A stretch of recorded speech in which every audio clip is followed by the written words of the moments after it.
भगवान का वास्तविक स्वरूप आनंद है। आनंद विशेष्य है, सद और चिद विशेषण है महाराज। इसलिए शब्द जब एक विशेषण लगता है तब शब्द बनता है सदानंद, या शब्द बनता है चिदानंद, और यह बनता है सद चिदानंद। सद और चिद से युक्त जो आनंद है, कहने का मतलब जो संसार का आनंद है ना, वो सद और चिद से युक्त नहीं है, और परमात्मा का जो आनंद है वो सद और चिद से युक्त है। बात थोड़ी कठिन है, मैं सरल करने की कोशिश करता हूं। सद शब्द का अर्थ होता है नित्य, इटर्नल, फॉरएवर, सदा। सो संसार का आनंद कैसा है? अनित्य आनंद। और परमात्मा का आनंद कैसा है? सदानंद। आप बोले अनित्य कैसे है?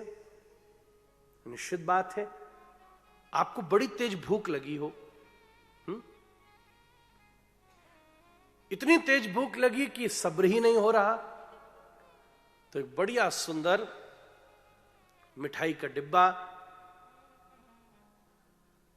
12 उसमें बढ़िया से लड्डू धरे हैं, आपको दिए।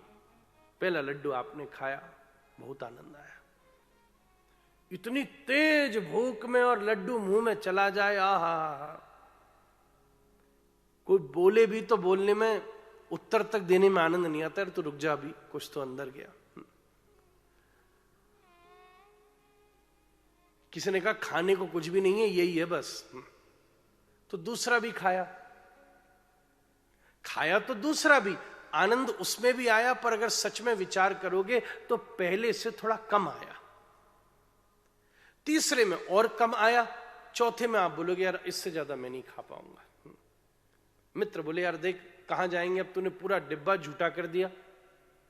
अब आजकल तो कोई झूठा कूटा मानता नहीं है, पर सब फिर भी पहले मानते थे।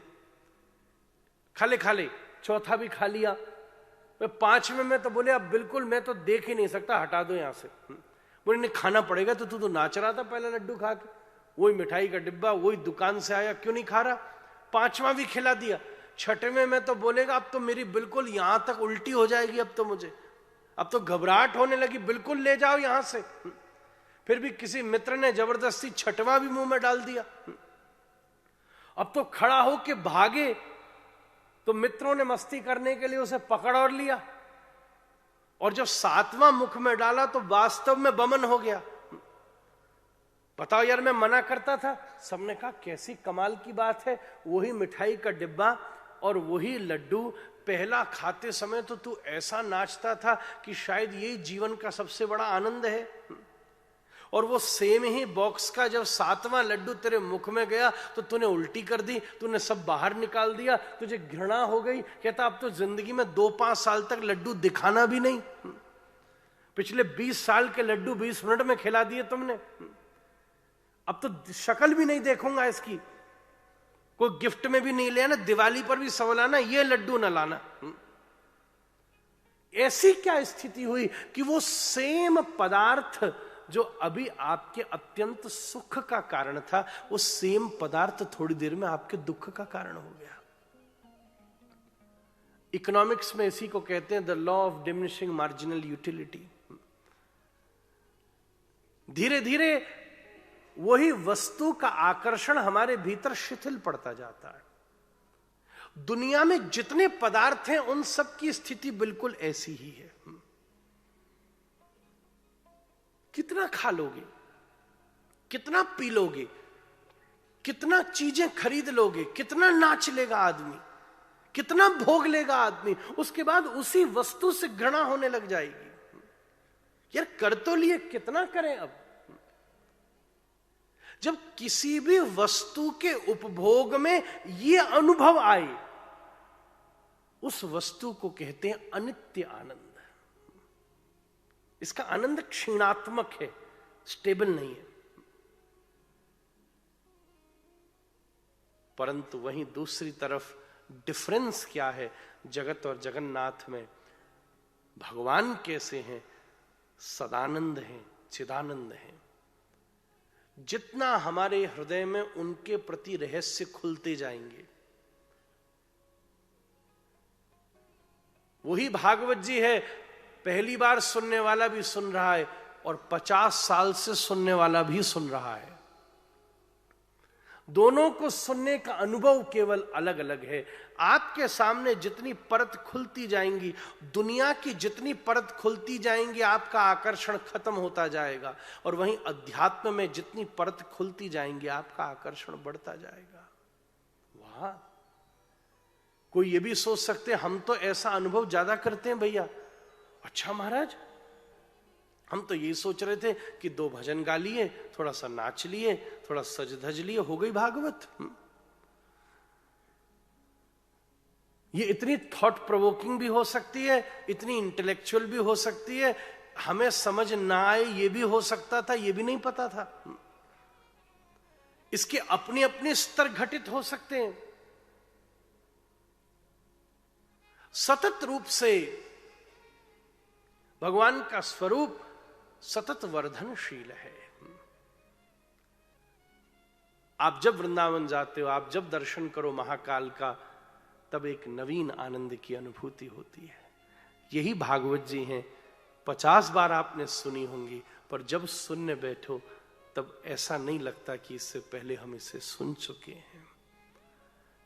ये जो नवीनता का अनुभव है, ये सतत रूप से उसकी अखंडता को स्थापित करता है। सच्चिदानंद रूपाय विश्वोत्पत्त्यादि हेतवे, विश्व की उत्पत्ति पालन संहार के जो हेतु हैं, तापत्रय विनाशाय। आपके जीवन में भी दुख आएगा, अधर्म करने वाले के जीवन में भी दुख आता है, धर्म करने वाले के जीवन में भी दुख आता है। बस इतना सा अंतर है, एक खराब सड़क से बैलगाड़ी में बैठकर जाओगे तो पूरा शरीर हिल जाएगा, और मर्सिडीज में बैठकर जाओगे तो पता भी नहीं चलेगा। सड़क दोनों को खराब मिल सकती है।